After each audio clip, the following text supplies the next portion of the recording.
Sejarah mencatat bahwa terdapat sejumlah negara mayoritas Muslim yang dulunya pernah mendapat pengaruh besar dari komunis.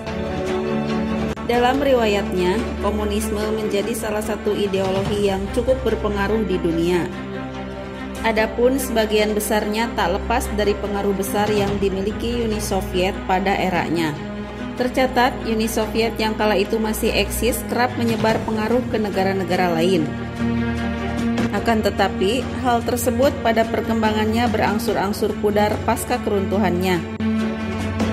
Berikut negara mayoritas Muslim yang dulunya pernah jadi negeri komunis.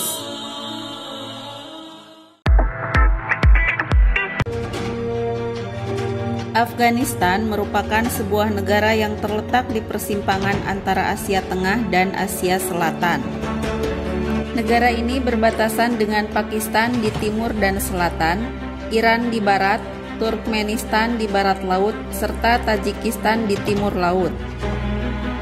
Dalam sejarahnya, Afghanistan pernah menjadi negara komunis setelah dipimpin oleh rezim yang pro-Uni Soviet. Mengutip laman Communist Crimes, sejatinya mereka tidak tersentuh oleh Perang Dunia II.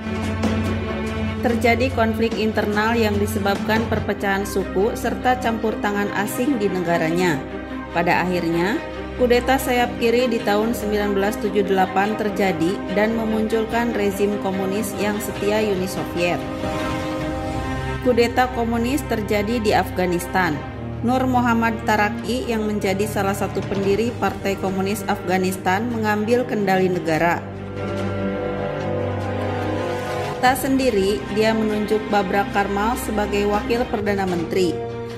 Pada akhirnya, mereka memproklamirkan sebuah pemerintahan baru dan mengklaim bebas pengaruh Soviet. Akan tetapi, seiring waktu, tujuan mereka telah terbongkar. Hal ini membuat pemimpin Islam dan etnis konservatif menolak kebijakan-kebijakan rezim dan memunculkan pergolakan bersenjata. Sekitar bulan Juni 1978, gerakan gerilya Mujahidin dibentuk dengan tujuan melawan pemerintahan yang didukung Uni Soviet. Saat rezim mulai goyah, Uni Soviet datang dan menginvasi Afghanistan pada tahun 1979.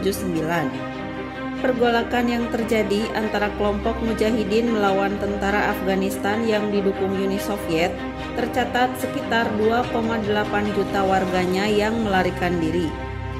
Pada tahun 1989, Uni Soviet mulai menarik diri. Kelompok Mujahidin melanjutkan perlawanan untuk menggulingkan rezim komunis pimpinan Najibullah yang ditunjuk Soviet. Kekuasaan komunis akhirnya lengser. Kelompok Mujahidin kemudian membentuk negara yang berlandaskan Islami dengan Burhanuddin Rabbani sebagai presiden. Akan tetapi, saat itu telah terjadi pergolakan internal terkait perebutan pemimpin yang nantinya akan memunculkan konflik lain selain dari komunis. Saat ini, Afghanistan dikenal sebagai negara mayoritas Muslim. Negara tersebut beberapa waktu yang lalu dikuasai oleh kelompok Taliban yang sampai saat ini masih menjalankan pemerintahan.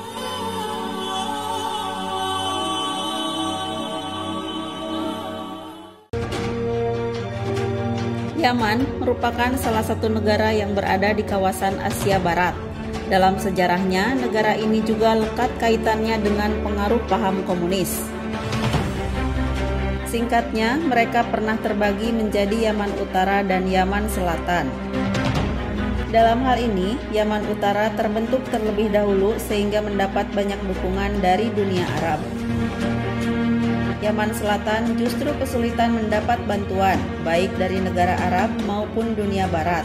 Hal ini membuatnya mengalihkan perhatian kepada Uni Soviet. Pada awal 1970-an, Yaman Selatan menjadi negara yang diakui Marxis dan mengganti namanya menjadi Republik Demokratik Rakyat Yaman. Akan tetapi, hal tersebut tak berlangsung lama. Saat blok komunis menyerah, rezim Yaman Selatan menjadi terisolasi dan perlahan runtuh. Satu-satunya pilihan masuk akal adalah melakukan negosiasi dengan Yaman Utara yang lebih dominan.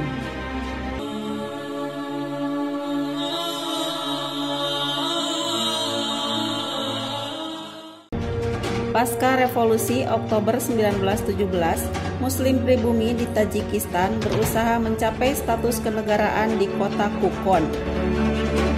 Sayangnya, upaya tersebut rusak setelah invasi Rusia Soviet. Akibat pengepungan Tentara Merah di tahun 1919, cukup banyak jatuh korban yang didominasi warga sipil. Tujuan mereka melakukan invasi adalah membentuk Republik Sosialis Soviet Tajik. Upaya tersebut dilakukan untuk menciptakan masyarakat sosialis di negara kecil Asia Tengah tersebut. Sama dengan negara taklukan lain, kebijakan dimulai dengan kolektivitas pertanian yang dilanjutkan dengan tindakan agresif sekitar 1930-an. Saat keruntuhan Uni Soviet, hal tersebut membuka peluang elit komunis di Tajikistan untuk naik ke puncak kekuasaan. Setelah melakukan penindasan terhadap lawan politiknya, terjadi perang saudara yang berlangsung 5 tahun dan membunuh puluhan ribu orang.